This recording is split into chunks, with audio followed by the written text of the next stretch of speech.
მას დღის მთავარი თემით, რომელიც მსოფლიო მედიის ყურადღების ცენტრშია, ტერორისტული დაჯგუფება ისლამური სახელმწიფოს წევრებმა ინტერნეტში შოკის მომგვრელი ვიდეო გაავრცელეს, რომელშიც ამერიკელი ჟურნალისტის ჯეიმს ფოლის თავის მოკვდის კადრებია ასახული.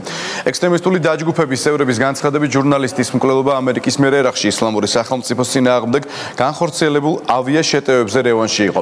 ჯეიმს ფოლი 2012 წელს სირიაში გაიტაცეს და მას შემდეგ დაკარგულად ითვლებოდა ამერიკელი ჟურნალისტი ახლო აღმოსავლეთში გლობალ პოსტისა და სხვა საშუალებებისათვის მათ შორის ფრანგული სააგენტო ფრანს პრესისთვის მუშაობდა ამერიკელი ჟურნალისტის მკვლელობის შესახებ დღეს საგანგებო განცხადებას გააკეთებს ამერიკის პრეზიდენტი ბარაკ ობამა.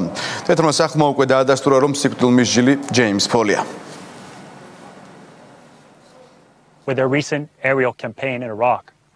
მოუწოდებ ჩემს მეგობრებს ჩემს ოჯახს გამოვიდნენ ჩემი ნამდვილი მკვლელების ამერიკის შეერთებული შტატების მთავრობის წინააღმდეგ, რაც მე დამემართება მხოლოდ მათი კრიმინალური რეჟიმის შედეგია. მივმართავ ჩემს მშობლებს, შეინახონ ჩემი ღირსება და არ მიიღონ კომპენსაცია ჩემი სიკვდილისთვის იმ ადამიანებისგან, ვინც ერაყში განხორციელებული თავდასხმებით ბოლო ლურსმანი დააჭედა ჩემს კუბოზე. მივმართავ ჩემს ძმას ჯონს, რომელიც ამერიკის შეერთებული შტატების შეიარაღებულ ძალებში მსახურობს. იფიქრე რას აკეთებ, იფიქრე რომ ხოცავ ადამიანებს, მათ შორის შენი ოჯახის წევრებს. მე იმ დღეს მოვკვდი ჯონ, როცა შენმა კოლეგებმა აქ ბომბი ჩამოაგდეს. მინდა მქონდეს მეტი დრო, რომ ისევ ნახო ჩემი ოჯახი, მაგრამ დრო აღარ არის. არ მინდა ვიყო ამერიკელი.